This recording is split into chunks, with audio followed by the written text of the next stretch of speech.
அஞ்சலி ஒருத்தியை தான் நல்ல அழகி என்பேன், நல்ல அழகி என்பேன். நான் கேட்டதிலே அவள் வார்த்தையை தான் ஒரு கவிதை என்பேன், ஒரு கவிதை என்பேன். நான் கேட்டதிலே அவள் வார்த்தையை தான் ஒரு கவிதை என்பேன், ஒரு கவிதை என்பேன். நான் பார்த்ததிலே அவள் ஒருத்தியை தான் நல்ல அழகி என்பேன், நல்ல அழகி என்பேன்.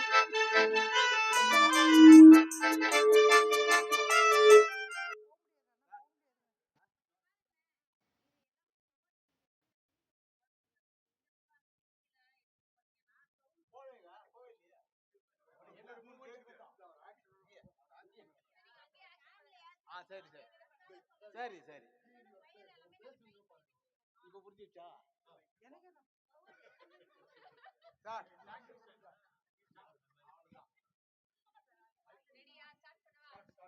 அல்ல